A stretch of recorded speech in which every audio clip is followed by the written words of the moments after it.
Bus stand रोडवरील Vaishnavi lodge व मोक्ष लॉज येथे चालना या वेश्या व्यवसायावर छापा टाकून 7 पुरुष आरोपींना जेरबंद करून 13 पीडित महिलांची केली सुटका।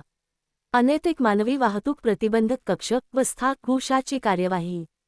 अनैतिक मानवी वाहतूक प्रतिबंधक कक्षास मिळालेल्या गुप्त बातमीवरून बसस्टँड रोडवरील वैष्णवी लॉज व मोक्ष लॉज येथे लॉज मालक हे स्वतःच्या आर्थिक फायद्यासाठी त्यांच्या लॉजमध्ये महिलांना आणून त्याच्याकडून अनैतिक देहव्यापार करून घेत आहे। वैगेरवरून सदर दोन्ही ठिकाणी कारवाई करण्याबाबत पोलीस अधीक्षक सो यांच्याशी चर्चा करून त्यांच्या सूचनेप्रमाणे स्थागुशाचे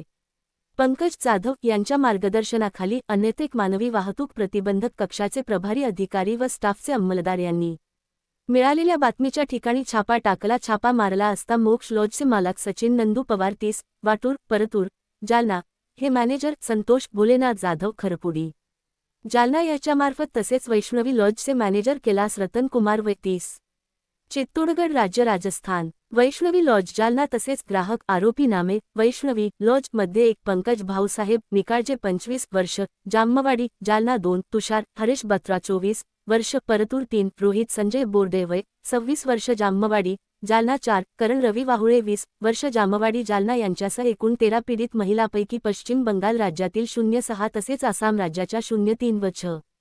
संभाजीनगर येथील 04 पीडित महिलांची सुटका करण्यात आली असून त्याच्या ताब्यात 81,750 असा मुद्देमाल रोख रक्कम साहित्य असे मिळून आला आहे।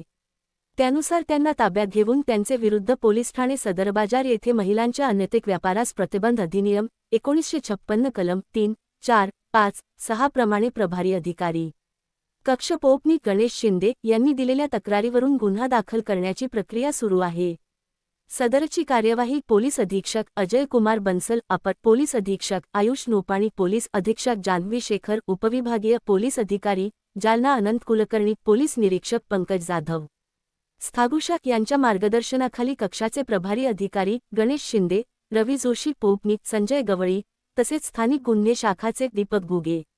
आक्रूर धांडगे शुभम राठोड महिला अंमलदार संगीता चव्हाण पुष्पा खरटमल आरती साबळे चित्रा चव्हाण चालक पोलीस अंमलदार संजय कुलकर्णी यांनी केलेली आहे।